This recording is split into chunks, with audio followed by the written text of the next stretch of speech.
O movimento da reforma sanitária nasceu no contexto da luta contra a ditadura, no início da década de 70. A expressão foi usada para se referir ao conjunto de ideias que se tinha em relação às mudanças e transformações necessárias na área da saúde. Essas mudanças não abarcavam apenas o sistema, mas todo o setor saúde em busca da melhoria das condições de vida da população. Grupos de médicos e outros profissionais preocupados com a saúde pública desenvolveram teses e integraram discussões políticas. Esse processo teve como marco institucional a 8ª Conferência Nacional de Saúde, realizada em 1986. Entre os políticos que se dedicaram a esta luta está o sanitarista Sérgio Arouca. A Seguridade Social compreende um conjunto integrado e ações de iniciativa dos poderes públicos e da sociedade, destinadas a assegurar os direitos relativos à saúde, à previdência e à assistência social. É um conceito estruturante das políticas sociais, cuja principal característica é prezar pela garantia universal da prestação de benefícios e serviços de proteção social pelo Estado. Mas por que esse sistema surgiu? Bom, basicamente ele surgiu da necessidade de estabelecer proteção contra os vários riscos ao ser humano. Apresentada no texto da Constituição Federal de 1988, a Seguridade Social há muito vinha sendo reivindicada por trabalhadores e movimentos sociais. Seus principais pilares são a saúde, a assistência social e a previdência. Saúde. Ela se organiza pelo princípio da integralidade, atinge toda a totalidade, e da universalidade, contempla todas as pessoas que estão no território brasileiro, que são princípios fundamentais para compreender o gasto e a necessidade de financiamento do Sistema Único de Saúde, o SUS. A universalidade da cobertura do atendimento é o objetivo da saúde, onde é dever do Estado garantir a todos os cidadãos e estrangeiros o acesso do mesmo, que deve ser entendida no seu amplo cuidado, desde o atendimento em um posto de saúde até as políticas de combate e prevenção às endemias. Assistência social.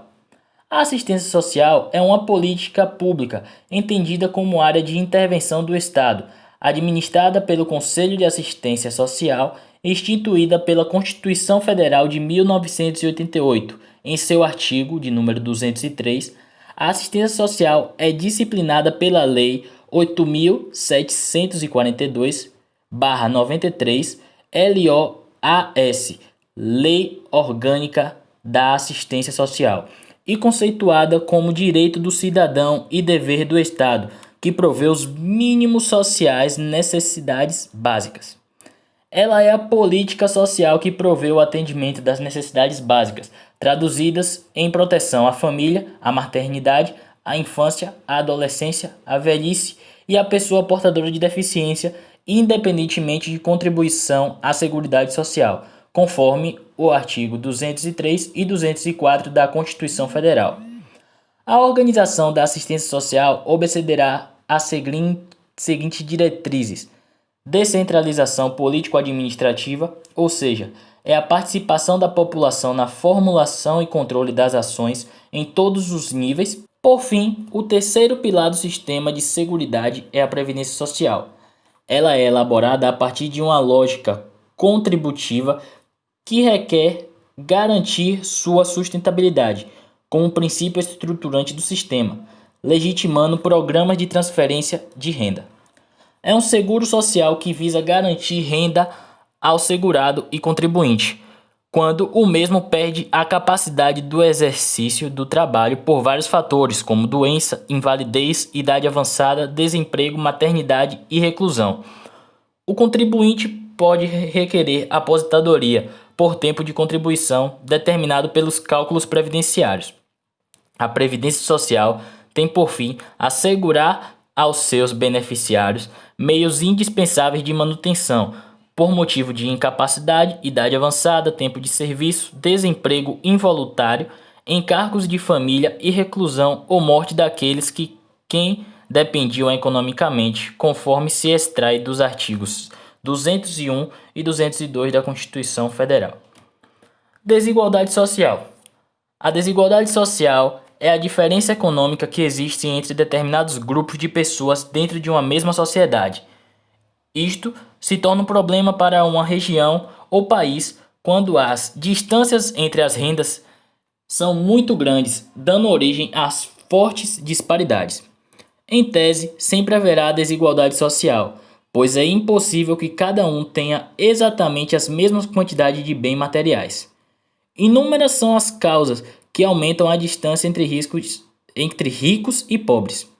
As mais comuns são má distribuição de renda, má administração dos recursos, lógica de acumulação do mercado capitalista, falta de investimento nas áreas sociais, como cultura, saúde e educação, falta de oportunidades de trabalho e a corrupção. Se um país não consegue atender às necessidades básicas de grande parte de seus cidadãos, tampouco irá prosperar de forma equitativa.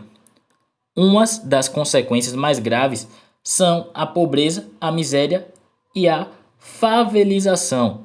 Ademais, a desigualdade social traz fome, desnutrição e mortalidade infantil, aumento das taxas de desemprego, grandes diferenças entre as classes sociais, marginalização de parte da sociedade, atraso no progresso da economia do país e aumento dos índices de violência e criminalidade. O SUS é um sistema único de saúde criado pela Constituição de 1988 e tem o objetivo e finalidade o acesso integral, universal e igualatório a toda a população brasileira. Esse sistema único é organizado por princípios e diretrizes. Os princípios são a universalidade, que dá acesso aos serviços de saúde a todos os cidadãos, equidade, para tratar de maneira justa os indivíduos com necessidades diferentes, e integralidade para considerar a pessoa como um todo, atendendo a todas as necessidades, com os aspectos curativos e preventivos. E as diretrizes que são descentralização, que é redistribuir o poder e responsabilidades entre os 3 níveis de governo, federal, estadual e municipal, e a participação da população. Tiveram várias conferências de saúde, porém, a 8ª conferência foi um marco na luta pelo direito universal à saúde em nosso país.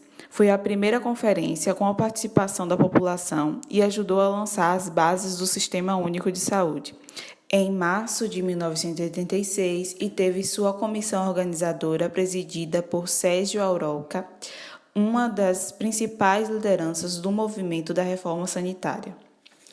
A Lei 8.080 foi aprovada em 1990, regula as ações e serviços de saúde em todo o território nacional e estabelece, entre outras coisas, os princípios, as diretrizes e os objetivos do Sistema Único de Saúde.